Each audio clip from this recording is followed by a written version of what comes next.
अर्चनीय वंदनीय सद्गुरुदेव पूजनीय संतजन, आज के इस सत्य उपदेश को खूब अच्छी तरह समझने की ज़रूरत है। इस धरती पर हम पहली बार नहीं आए हैं। पूरे जगत में कोई भी जीव इस धरती पर पहली बार नहीं आया है।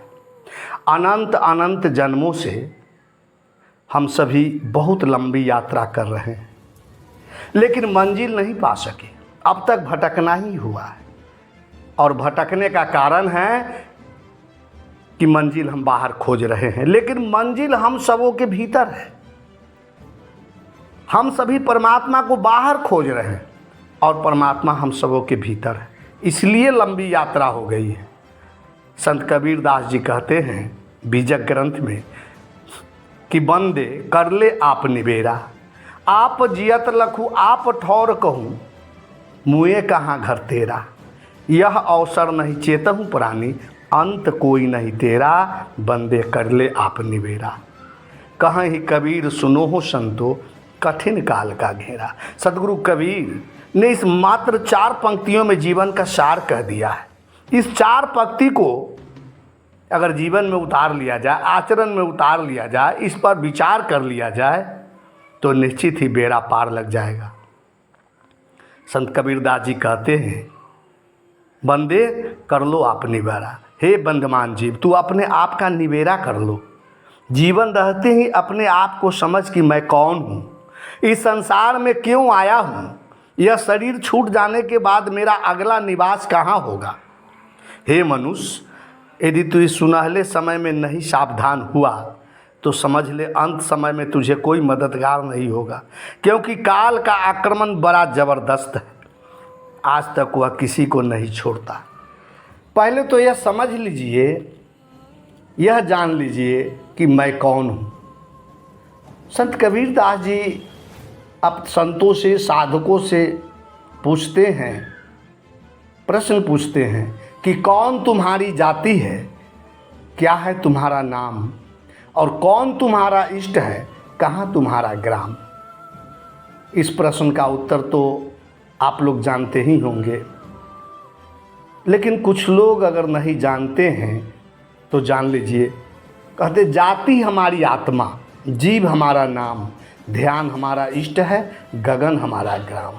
जब संत कबीर संतों से पूछते हैं कि तुम सबसे पहले अपने आप को जानते हो कि तुम कौन हो, तो संतों साधकों ने कहा मैं तो मौजूद ही हूँ, भला इसमें पूछने की क्या बात है। तब साहेब पूछते हैं क्या तुम हाथ हो, क्या तुम बाल हो, क्या तुम मुंह हो, क्या तुम ये शरीर हो। अच्छी तरह सोच विचार करके बोलना। जब तुम्हारी पैर में चोट लग जाती है, हाथ कट जाती है, पेट में दर्द हो जाता है, तो क्या कहते हो, मेरे पेट में दर्द हो रहा है, मेरा हाथ कट गया है, मेरे पैर में चोट लग गया है, मेरे मन में गंदा विचार आ गया, मेरी बुद्धि खराब हो गई, मैंने जब बाघ को देखा तो मेरा प्राण सूखने लगा। बोलते हो कि नहीं। तब शिष्य लोगों को समझ में आया कि शायद जो मैं सोचता हूँ वह मैं नहीं हूँ। संत कबीरदास जी कहते हैं कि न तुम मन हो, न प्राण हो, न हाथ हो, और ये शरीर भी तुम नहीं हो। तुम इस सबसे अलग हो। यह शरीर, यह हाथ, ये पैर, ये पेट, ये पीठ, ये मन, ये प्राण तो एक साधन है, तुम शरीर नहीं हो। जब तक तुम अपने शरीर को नहीं पहचानोगे तब तक न अपना कल्याण कर सकते हो और न दूसरे को कल्याण की बातें बता सकते हो। अभी तक तो शरीर को ही मैं मान रहा था तू, लेकिन शरीर नहीं हो तो तुम है कौन, ये विचार करो कि मैं हूँ कौन। गोस्वामी तुलसीदास जी रामचरितमानस में कहते हैं कि प्रकृति पार प्रभु सब उर्वासी, अब्रह्म निरीह विरज अविनाशी। प्रकृति से पार, प्रकृति से परे परमात्मा सबके हृदय में निवास करते हैं, और वही तुम हो। हमारा यह शरीर प्रकृति से बना है और परमात्मा प्रकृति से परे है। आत्मा प्रकृति से पार है और वही आप है। आप अपने को जान नहीं रहे हैं, इसलिए मंजिल नहीं पा रहे, परमात्मा से परिचय नहीं हो पा रहा है। यही उपदेश भगवान श्री राम सबरी को दे रहे हैं।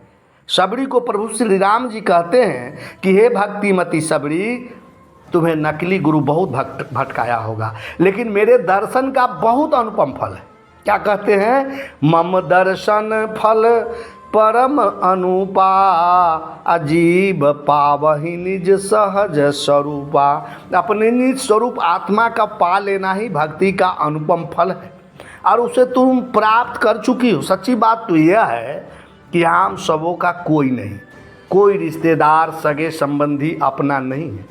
माता पिता भाई बंधु सगे संबंधी व्यवहारिक जीवन का है। ये रिश्ते नाते शरीर का है, शरीर भी छूट जाएंगे और रिश्ते नाते भी छूट जाएंगे। परमार्थ में हम सभी बिल्कुल अकेला है। व्यवहारिक जीवन में सारे रिश्ते नाते पद प्रतिष्ठा नौकरी चाकरी की ज़रूरत है, भौतिक जीवन जीने के लिए अनिवार्य भी है, लेकिन असली कमाई सच्चा रिश्ता, हम रिश्ते से हम बिल्कुल अलग हो गए। जीवन का कल्याण अगर हम लोग चाहते हैं तो व्यवहारिक जीवन के साथ साथ परमार्थिक जीवन को भी जानना आवश्यक है। अपने को जानना है कि मैं कौन हूँ, यह शरीर को छोड़कर हमें जाना कहाँ है, इस तन को छोड़ने के बाद कैसा तन फिर मिलेगा, इसके बारे में विचार करना है। एक संत बहुत ही सुंदर निर्गुण भजन के बारे में जीवन की वास्तविकता को बता रहे हैं। भजन तो मैं गा नहीं सकता हूँ, लेकिन भजन का जो पद है वो आप सुन लीजिए। कहते हैं कि लो अपना जहाँ दुनिया वालों, हम इस दुनिया को छोड़ चले। जो रिश्ते नाते जोड़े थे वो रिश्ते नाते तोड़ चले। लो अपना जहाँ दुनिया वालों, हम इस दुनिया को छोड़ चले। कुछ सुख के नगमे देख चुके, कुछ दुख के नगमे झेल चुके, तकदीर की अंधी गर्दिश ने जो खेल खिलाए खेल लिए। लो अपना जहाँ दुनिया वालों, इस दुनिया को छोड़ चले। हर चीज़ तुम्हें लौटा दी है। कहते हैं कि हर चीज़ तुम्हें लौटा दी है, यानी माता पिता ये शरीर जो मिला ये वापस लौटा दी। यहाँ विद्या मिली, स्मृतियाँ मिली, धन दौलत मिले, सब वापिस हम छोड़ दिए। हर चीज़ तुम्हें लौटा दी हैं, वहाँ नहीं कुछ साथ चले। हमें कल तक पता था कि सारी चीज़ें हमारी है, आज पता चला। जीवन के अंतिम समय में पता चलता है हम अपने जीवन में क्या खोया और क्या पाया। ये आज पता चला कि हम एक कौड़ी भी साथ नहीं ले जा सकते। यह जीवन की अंतिम घड़ी की बात है। कहते हैं कि हर चीज़ तुम्हें लौटा दी हैं, वहाँ नहीं कुछ साथ चले। पर दोष न देना ए लोगों, पर दोष न देना ए लोगों, देखो हम खाली हाथ चले। लो अपना जहाँ दुनिया वालों, हम इस दुनिया को छोड़ चले। हम सबों को बिल्कुल खाली हाथ जाना है। ये घर दुकान पलंग गाड़ी सब यहीं छूट जाना है। सिर्फ कर्म की गठरी साथ जाएगी। उस अंतिम पड़ाव पर जब वह जीवात्मा जाता है तो हर आदमी अकेला हो जाता है। पत्नी अकेली हो जाती है, पति अकेला हो जाता है, बेटी बेटा सगे संबंधी सब छूट जाता है। कहते हैं कि वह राह अकेले कटती है, वहाँ नहीं कोई साथ चले। कितनी भी प्यारी दुलारी पत्नी है साथ नहीं जाएगी, कितना भी प्रिय पति देव है साथ नहीं जाएगा। इसलिए किसी के भरोसे नहीं जिए, अपना दीप स्वयं जलाए। महात्मा बुद्ध ने कहा है अपह दीपो भव, तुम अपना प्रकाश स्वयं बनो।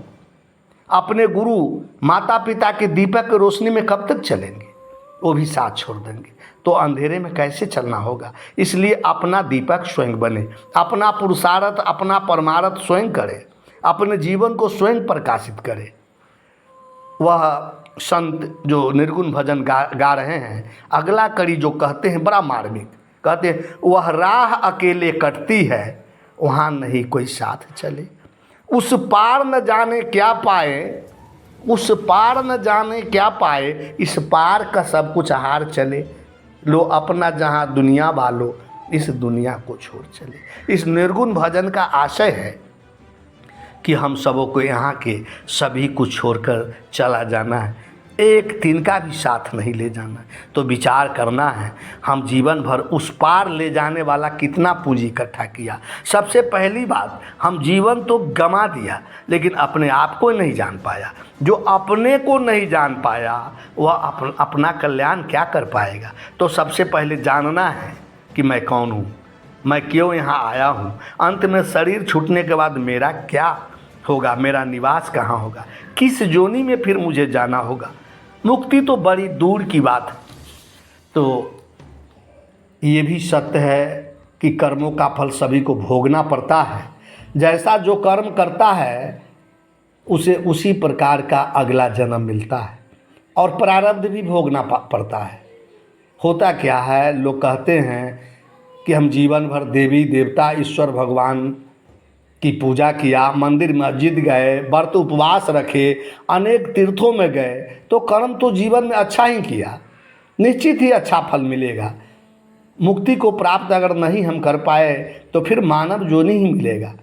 देखिए, आज कबीर साहेब बीजक से नहीं, गोस्वामी तुलसीदास के रामचरितमानस से ही भक्ति के बारे में जो बात बता रहे हैं, ये मंदिर मस्जिद, ये व्रत उपवास, ये तीर्थ में स्नान करना, ये कोई भक्ति नहीं है।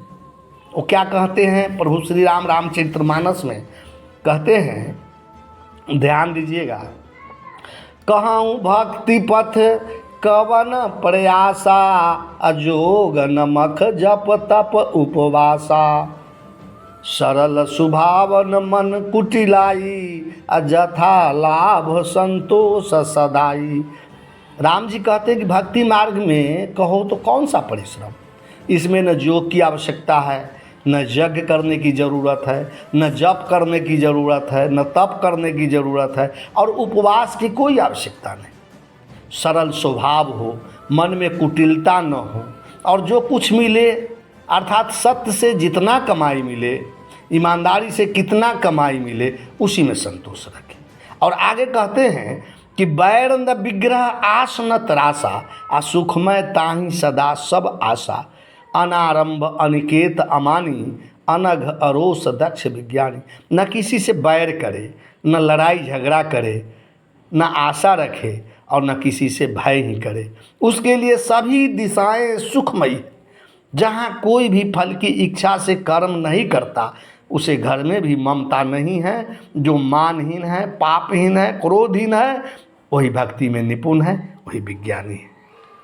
कहते प्रीति सदा सज्जन संसर्गा, त्रिनसम विषय स्वर्ग अपवर्गा, भक्ति पक्ष हट नहीं सठताई, दुष्ट तर्क सब दूरी बताई। संत जनों के सत्संग से जिसे प्रेम है, जिसके मन में सब विषय, यहाँ तक कि स्वर्ग तथा मुक्ति की भी तीर्ण के समान आशा नहीं। जो भक्ति के पक्ष में हट करता है लेकिन दूसरे की निंदा नहीं करता, जो ममता मद और मोह से रहित है, उसका सुख भक्ति करने वाला ही जानता है। वही परमार्थ है, वही भक्ति है और वही परमात्मा को प्राप्त होता है। तो संत कबीरदास जी ये बड़े ही मार्मिक बात कहे हैं बीजक में कि आप जियत लखू आप ठौर करूँ, मुए कहाँ घर तेरा, यह अवसर नहीं चेतहूँ प्राणी, अंत कोई नहीं तेरा। जीवन रहते ही अपने आप को देख लो कि मैं कौन हूँ और अपने लिए अगले जन्म के लिए सोच लेना, जगह बना लेना, ये बहुत बड़ी बात है। हमें मरते वक्त कष्ट होने का मतलब होता है अपना माना हुआ सब चीज़ छूट रहा है। इसलिए धार्मिकों ने कहा कि अच्छा काम करो जिसे मर जाने के बाद भी अच्छा जगह ही मिलेगा। जीव जड़ पदार्थों से मोह हटा लेने पर अमर ही है, शरीर के मिट जाने पर भी वह नहीं मिटता। यदि वह वासनाओं में फंसा हुआ है तो जैसे अच्छे बुरे कर्म होंगे वैसे उसे जन्मांतर में फल भोगने होंगे। अच्छे कर्म करने वाले को कोई भय नहीं, शरीर छूट जाने के बाद भी उनके लिए सुख का साम्राज्य। आज अच्छे कर्म करने वाला जन्मांतर में भी सुखी रहेगा। और आज हमें यह सुनहला अवसर मिला है, अब हमें सावधान हो जाना चाहिए, हमें अपने स्वरूप को पहचानना चाहिए। जड़ पदार्थों से आसक्ति हटाकर अपने आप को पहचानना ही वास्तविक धर्म है। विचार करना है, जब शरीर अपना नहीं तो दूसरा कैसे अपना हो सकता है। साफ बंदगी, साफ बंदगी, साफ बंदगी।